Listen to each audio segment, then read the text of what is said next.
Hello friend, this is Himanshu and welcome to high speed guru. दोस्तों यहाँ पर बात करने वाले हैं टॉप 30 एमसीक्यू क्वेश्चंस की। दोस्तों यहाँ पर जो प्रश्न लेकर आए हैं आपके एग्जाम के लिए मोस्ट इंपोर्टेंट रहेंगे। और आज से जो है आपके ऑब्जेक्टिव क्वेश्चंस की जो है सीरीज स्टार्ट हो गई है। अब आपको डेली ऑब्जेक्टिव क्वेश्चंस मिलने वाले हैं। तो दोस्तों यहाँ पर जो प्रश्न डिस्कस किए जाएंगे ये सभी आपके एग्जाम के लिए इम्पोर्टेंट रहेंगे। और दोस्तों आपको बता दें कि ये जो प्रश्न लेकर आए हैं बहुत ही अच्छे प्रश्न हैं। ये प्रश्न सभी जो प्रश्न रहेंगे इन सभी प्रश्नों को दोस्तों आपको प्रीवियस ईयर क्वेश्चन पेपर से लिए गए हैं और जो बार बार रिपीट होते हैं उन क्वेश्चन को लिया गया है। तो दोस्तों ये प्रश्न बहुत ही खास हैं। तो आप लोग इन प्रश्नों को स्किप ना करें, एक भी प्रश्नों को ना छोड़ें और वीडियो को बहुत ही अच्छे से देखें। हर क्वेश्चन आपके लिए इंपॉर्टेंट होने वाला है। और आपको किसी भी तरीके का कोई डाउट है या कुछ भी है तो आप लोग हमसे पूछ सकते हैं टेलीग्राम चैनल पे मैसेज करके, या आप व्हाट्सएप पर मैसेज करके भी पूछ सकते हैं। ठीक है दोस्तों, तो आज के जो क्वेश्चन रहेंगे आपके बाल्यावस्था एवं विकास से रहेंगे। आज से जो है आपकी सीरीज ऑब्जेक्टिव क्वेश्चंस की सीरीज टॉप 30 की सीरीज जो है स्टार्ट हो गई है। अब आपको जो है डेली ये क्वेश्चन मिलने वाले हैं। ठीक है दोस्तों, तो आगे बढ़ने से पहले जिसने भी अभी तक चैनल को सब्सक्राइब नहीं किया है चैनल को सब्सक्राइब कर लीजिएगा और बेल आइकन को भी प्रेस कर दीजिए जिससे कि आगे आने वाली वीडियो की नोटिफिकेशन आपको मिल सके। ठीक है दोस्तों, तो और यहाँ पर जो प्रश्न डिस्कस किए जाएंगे, जो भी आपको पढ़ाया जाएगा, इसकी आपको पीडीएफ भी दी जाती है। इसके लिए आप हमारे टेलीग्राम चैनल से जुड़कर और पीडीएफ भी डाउनलोड कर सकते हैं। और यहाँ पर ऑब्जेक्टिव क्वेश्चंस की जो पीडीएफ है आपको आंसर के साथ दी जाने वाली। तो आपके स्क्रीन पर आ चुका है पहला प्रश्न।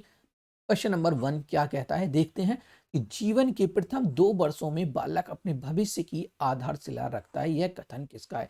यहाँ पर कहा जा रहा है कि जीवन के पहले जो 2 वर्ष हैं इसमें बालक अपने भविष्य की आधारशिला रखता है, यह किसने कहा है। दोस्तों जो कथन है, जो मनोवैज्ञानिकों ने बात कही है, जो कथन है, ये प्रश्न, ये ऐसे क्वेश्चन आपके एग्जाम में बहुत देखने को मिलने वाले हैं क्योंकि बीएड एग्जाम में ऐसे प्रश्न बहुत बार पूछे गए हैं।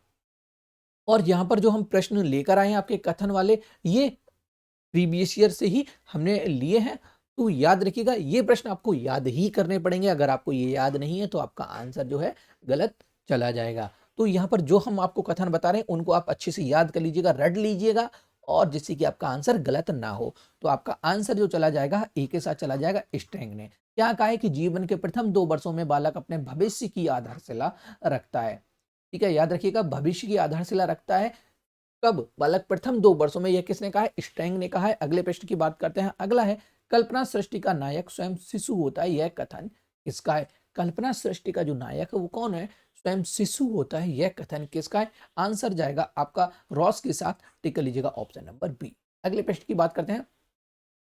बालक का किस वर्ष तक की आयु तक मस्तिष्क विकसित होकर लगभग पूर्ण आकार प्राप्त कर लेता है। बालक किस वर्ष तक की आयु तक मस्तिष्क विकसित होकर लगभग पूर्ण आकार प्राप्त कर लेता है। तो आंसर जाएगा आपका 6 वर्ष तक, ऑप्शन नंबर बी को टिक कर लीजिएगा। 6 वर्ष की आयु तक जो है बालक का मस्तिष्क विकसित होकर पूर्ण आकार प्राप्त कर लेता है। अगला प्रश्न है आपके सामने, मानव विकास का क्रम गर्भावस्था से लेकर सतत रूप से चलता रहता है। तो दोस्तों ये जो है हमने वृद्धि और विकास जब आपको पढ़ाया था, वृद्धि और विकास, अगर आप लोगों ने अभी तक वीडियो नहीं देखी है तो लिंक आपको डिस्क्रिप्शन में मिल जाएगा, जाइए और इस वीडियो को देख लीजिएगा। काफी इंपॉर्टेंट टॉपिक है ये, यहाँ से आपके बहुत सारे क्वेश्चन एग्जाम में देखने को मिलने वाले हैं। तो मानव विकास का क्रम जो है गर्भावस्था से लेकर आजीवन आजीवन जो है सतत रूप से चलता रहता है, आजीवन तक चलता रहता है। तो आंसर चला जाएगा आपका डी के साथ, टिक कर लीजिएगा ऑप्शन नंबर डी। अगले प्रश्न की ओर बढ़ते हैं। अगला प्रश्न है, शैशवावस्था में किन वर्षों में शिशु का शारीरिक विकास अतीव्र गति से होता है। तो प्रथम जो 3 वर्ष हैं इनमें जो है बालक का शारीरिक विकास बहुत अधिक तीव्र गति से होता है। आंसर चला जाएगा आपका बी के साथ, प्रथम 3 वर्षों में। अगला प्रश्न है, स्त्री और पुरुष दोनों के कोषों में कितने गुणसूत्र होते हैं। दोस्तों ये भी प्रश्न बहुत बार पूछा गया है। तो स्त्री और पुरुष दोनों में कोषों के गुणसूत्रों की संख्या 23 होती है। राइट आंसर जाएगा आपका सी के साथ, टिक कर लीजिएगा 23 एंड 23। अगले प्रश्न की ओर बढ़ते हैं। ये जो प्रश्न है दोस्तों मोस्ट इंपोर्टेंट, कर लीजिएगा इसे, मोस्ट इंपोर्टेंट है, याद रखिएगा।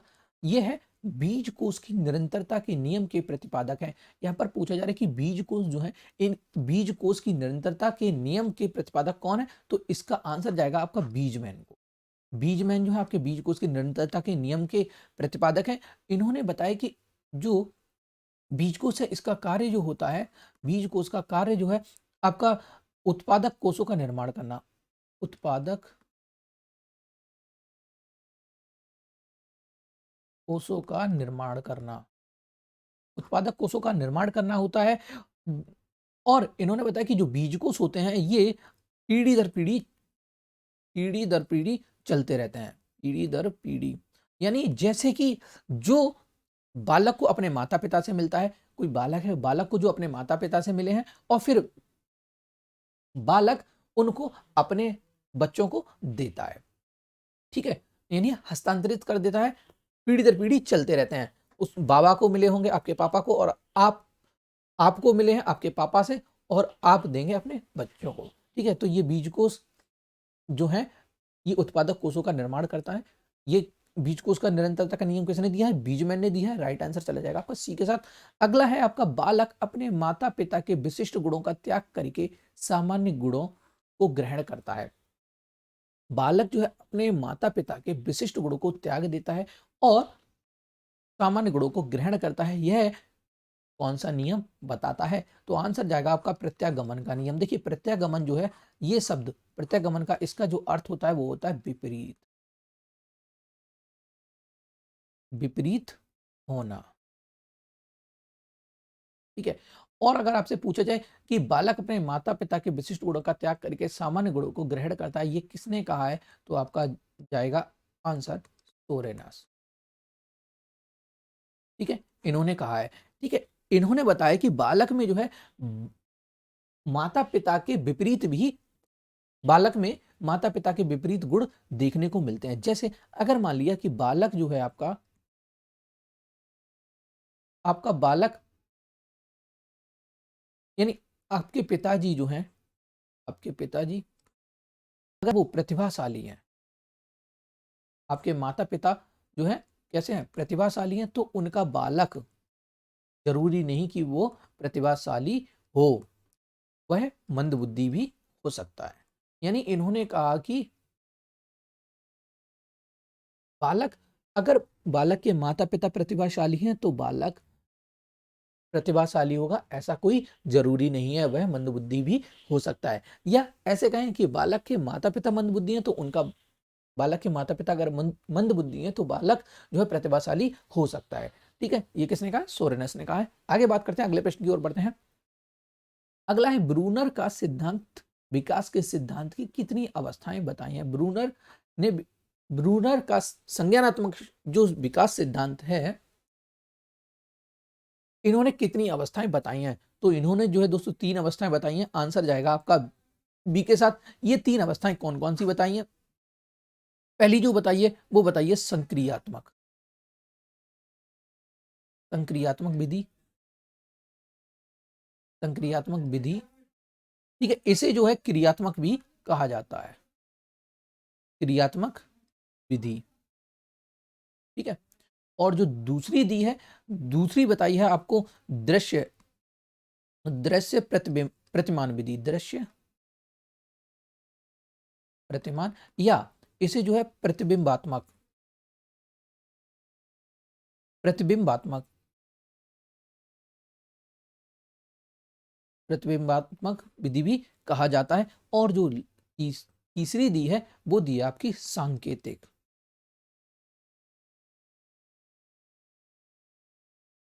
ठीक है। अगर हम यहाँ पर संक्रियात्मक विधि की बात करें तो ये जो है आपकी क्रिया पर आधारित है, याद रखिएगा क्रियात्मक विधि जो है क्रिया पर आधारित है। और दृश्य प्रतिमान की बात करें तो ये चित्र पर आधारित है, ये याद रखिएगा पॉइंट। और जो सांकेतिक विधि है ये आपकी भाषा पर आधारित है। अगर इसमें आपसे आयु की बात की जाती है, आयु पूछी जाती है, तो ये है आपकी जन्म से 18 माह तक, जन्म से 18 माह, याद रखिएगा। और अगर यहाँ पर दृश्य प्रतिमान की बात की जाए तो इसकी है 18 माह से 24 माह या 2 वर्ष तक, 18 माह से 24 माह या 2 वर्ष, ठीक है। अगर भाषा की बात की जाए तो ये जो है 7 वर्ष से अधिक, ठीक है। चलिए आगे बढ़ते हैं, अगले प्रश्न की ओर बढ़ते हैं।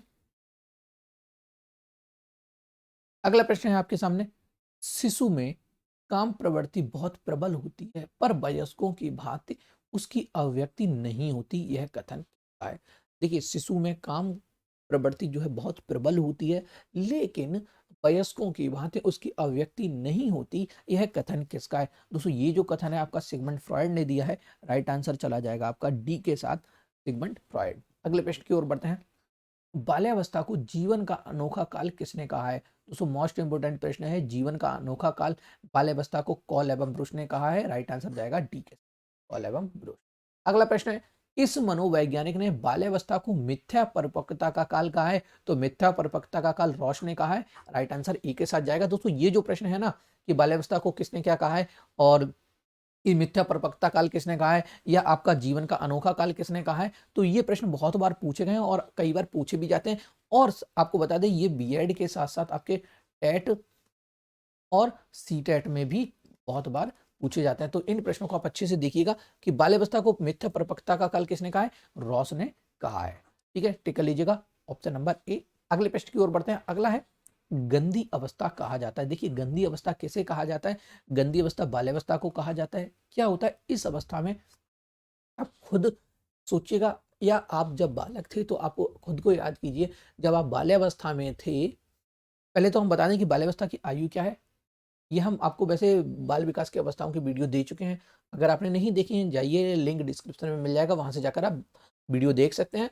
ठीक है, देखिए बाल्यावस्था की बात करें तो बाल्यावस्था की जो आयु होती है वो 5 से 12 वर्ष होती है, या कहीं कहीं आपको 6 से 12 वर्ष भी देखने को मिलेगी।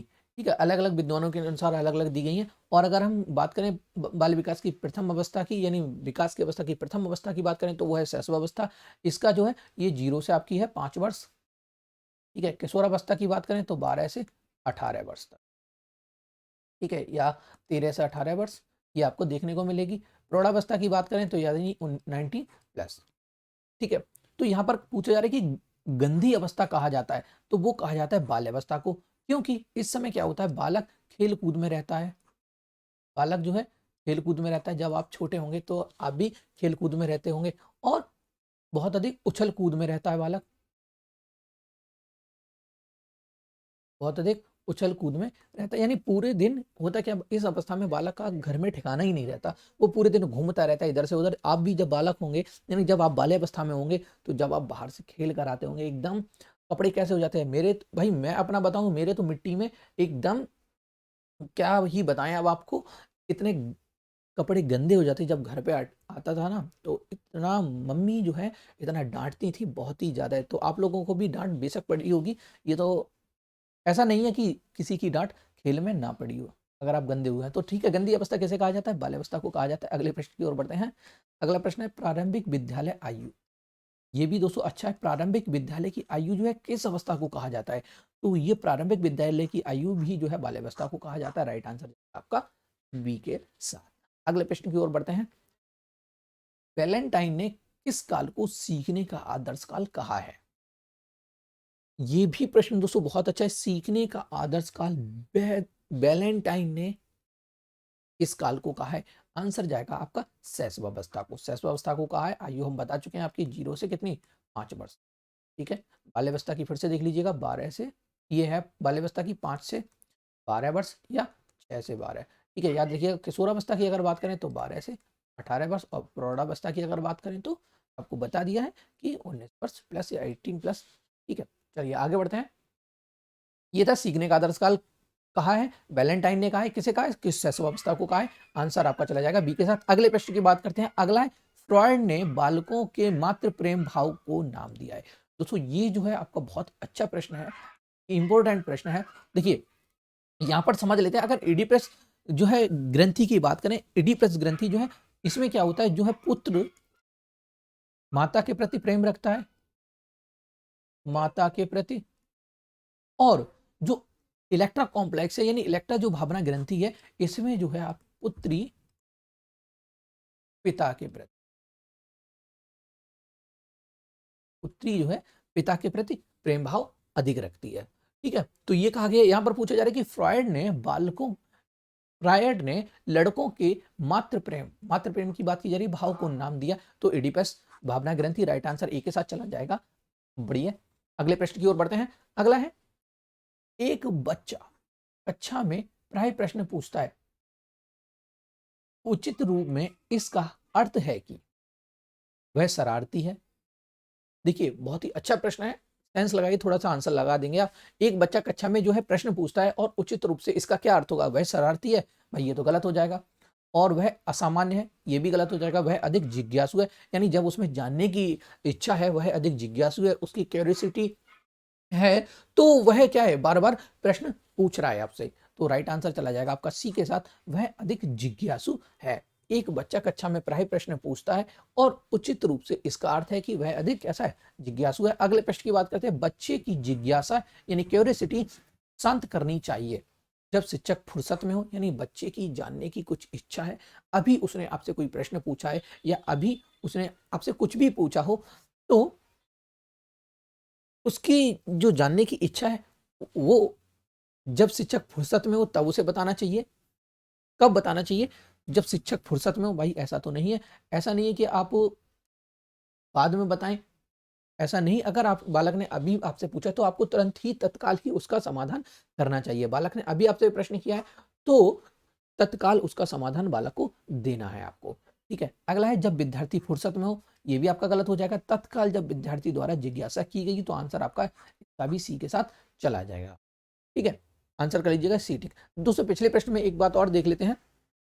देखिए जो ये था, फ्राइड लड़कों में मात्र प्रेम भाव को नाम दिया है, तो ये दिया एडिपस भावना ग्रंथि। अगर दोस्तों यहां पर होता है कि लड़की लड़की के पितृ प्रेम, लड़की का पिता के प्रति प्रेम भाव को क्या नाम दिया गया है, तो आपका हो जाएगा इलेक्ट्रा भावना ग्रंथि, ठीक है। याद रखिएगा, ये हम यहाँ पर बता चुके हैं आपको, लेकिन फिर भी एक बार बता देते हैं कि फ्राइड ने लड़की लड़की के पिता प्रेम भाव को क्या नाम दिया, तो इलेक्ट्रा भावना ग्रंथि आ जाएगा। याद रखिएगा इलेक्ट्रा कॉम्प्लेक्स, ठीक है। चलिए आगे प्रश्न की बात करते हैं। अगला है आपके सामने, सीखने की गति अत्यंत तीव्र किस अवस्था में होती है। सीखने की गति जो है बालक में किस अवस्था में बहुत अधिक होती है, तो दोस्तों इसका आंसर जाएगा आपका शैशव अवस्था को टिक कर लीजिएगा, शैशव अवस्था में। अगला प्रश्न देखते हैं, गर्भ में बालक को विकसित होने में कितने दिन लगते हैं। ये आपको पता होगा, आपका आंसर जाएगा ऑप्शन नंबर बी के साथ 280 दिन। ये 280। चलिए अगले प्रश्न की ओर बढ़ते हैं। अगला प्रश्न है आपके सामने, ईबी हॉरलॉक के अनुसार शैशवावस्था का काल है। यहाँ पर ये जो प्रश्न है दोस्तों बहुत ही इंपॉर्टेंट है, आपके एग्जाम में बहुत बार पूछा गया है और ये साथ ही टेट और सी टेट में भी कई बार पूछे जाते हैं। इनसे जो यहाँ पर क्वेश्चन आपको बता रहे हैं, इनसे आपको टेट और सी टेट एग्जाम में भी बहुत हेल्प मिलने वाली है, ठीक है। तो इन प्रश्नों को आप अभी से तैयार कर लेंगे तो आगे के लिए आपको जो है बेनिफिट मिलने वाला है। ईबी हरलॉक के अनुसार शैशवावस्था का काल है। ईबी हरलॉक ने शैशवावस्था के काल की जो समय बताया वो बताया है जन्म से 2 सप्ताह तक, यानी कि 14 दिन तक। याद रखिएगा ऑप्शन डी के साथ बनेगा आपका। अगले प्रश्न की ओर बढ़ते हैं, क्वेश्चन नंबर 22। मनोलैंगिक विकास सिद्धांत, मनोलैंगिक विकास सिद्धांत जो है इसके प्रतिपादक कौन है। मनोलैंगिक विकास सिद्धांत के प्रतिपादक की बात की जा रही है, तो इसके प्रतिपादक जो है सिगमंड फ्रॉइड हैं। सिगमंड फ्रॉइड है, याद रखिएगा। इन्होंने मनोलैंगिक विकास के सिद्धांत की 5 अवस्थाएं बताई हैं। कितनी, 5 अवस्थाएं बताई हैं। कौन कौन सी हैं, पहली जो दी है वो दी है मुखावस्था, मुखावस्था दी है। दूसरी की अगर बात करें तो दूसरी गुदी अवस्था दी है,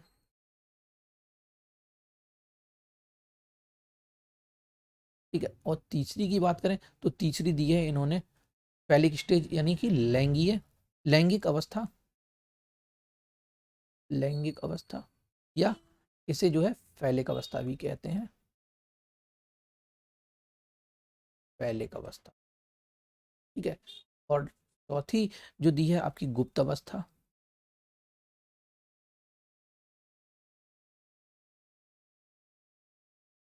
ठीक है। और अगली जो है आपकी 5वीं, ये दी है जननेंद्रिय अवस्था, जननेंद्रिय अवस्था, ठीक है। तो ये 5 अवस्थाएं दी हैं। अगर देखिए जो मुख अवस्था है ये 0 से आपकी 1 वर्ष, 1 वर्ष या 2 वर्ष, देखिए अलग अलग जगह अलग अलग देखने को मिलेगी, 1 से 2 वर्ष तक मानी गई है मुख अवस्था। और गुदी अवस्था की बात करें तो गुदा अवस्था जो है आपकी 2 से 3 वर्ष, ठीक है। और यहीं अगर आपकी फैलिक स्टेज की बात करें तो फैलिक अवस्था जो है 3 से 5 वर्ष या कहीं-कहीं आपको जो है 4 से 5 वर्ष भी देखने को मिलेगी, ठीक है। गुप्त अवस्था की अगर बात करें तो ये जो है आपकी, देखिए गुप्त अवस्था की बात करें तो ये 7 से आपकी मानी गई है 12 वर्ष तक या 6 से 12 वर्ष तक, तो अलग-अलग मिलेगी आपको 6 से 12 वर्ष तक, ठीक है। जननेंद्रिय अवस्था की अगर बात करें तो ये 13 से आपकी 20 वर्ष तक मानी गई है, ठीक है। देख लीजिएगा इसे। तो मनोलैंगिक विकास के प्रतिपादक कौन है? मनोलैंगिक विकास के जो प्रतिपादक हैं वो है सिगमंड फ्रॉयड, याद रखिएगा। आंसर जाएगा आपका सिगमंड फ्रॉयड के साथ, टिक कर लीजिएगा ऑप्शन नंबर ए फ्रॉयड, ठीक है। जो आपसे प्रश्न में पूछा जा रहा था सिगमंड फ्रॉयड जाएगा। और इन्होंने मनोलैंगिक विकास की कितनी अवस्थाएं? 5 अवस्थाएं दी हैं। पहली जो है मुखावस्था, जो 1 वर्ष या 2 वर्ष तक है। गुदिया, दूसरी दी है गुदिया अवस्था 2 से 3 वर्ष तक। तीसरी दी है फैलिक अवस्था और चौथी दी है गुप्त अवस्था और पांचवी दी है आपकी जननेंद्रिय अवस्था, ठीक है, याद रखिएगा। और अगले प्रश्न की ओर बढ़ते हैं। अगला प्रश्न है आपके सामने, जन्म के समय मस्तिष्क का भार लगभग ग्राम होता है। देखिए जन्म के समय बालक के मस्तिष्क का भार जो है 350 ग्राम होता है, ठीक है। अगले प्रश्न की ओर बढ़ते हैं। अगला प्रश्न क्या है? 2 वर्ष की उम्र तक 2 वर्ष की उम्र तक बालक में लगभग सभी संवेगों का 2 वर्ष की उम्र तक बालक में सभी संवेगों का जो है विकास हो जाता है। ये किसने कहा है? देखिए ये जो कहा है आपका ब्रिजेज ने कहा है, राइट आंसर आपका जाएगा सी के साथ, ब्रिजेज ने कहा है। इन्होंने क्या कहा कि बालक 2 वर्ष की आयु तक जो है सभी संवेगों को जो है प्राप्त कर लेता है, सभी संवेगों का जो है विकास हो जाता है, ठीक है। तो आगे देख लेते हैं। देखिए इनके अनुसार जो है संवेग दिए गए हैं और हर अवस्था की जो हमने यहाँ पर एक टेबल दी है, देखिए यहाँ पर दिया गया है, आपको संवेग दिखाई दे रहे होंगे और यहाँ पर जो है आयु दी गई है, ठीक है। जन्म में जो है उत्तेजना दिखाया 3 माह, ये आप देख लीजिएगा, इसका स्क्रीनशॉट ले लीजिए, आप लोग देख सकते हैं, ठीक है। 24 माह में इन्होंने सभी संवेगों भय, घृणा, क्रोध, ईर्ष्या, कष्ट, उत्तेजना, ठीक है, ये सब यहाँ पर देख लीजिएगा आप लोग, इन्होंने संवेग के बारे में बताया हुआ है। और बढ़ते हैं आगे अगले प्रश्न की ओर।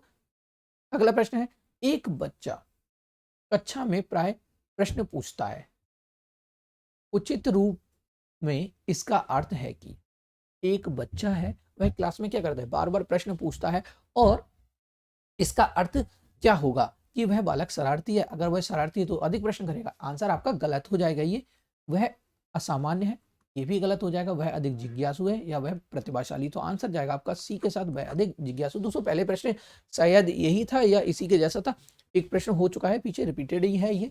आगे बात करते हैं अगले प्रश्न की। जन्म के समय शिशु में कौन सा संवेग होता है?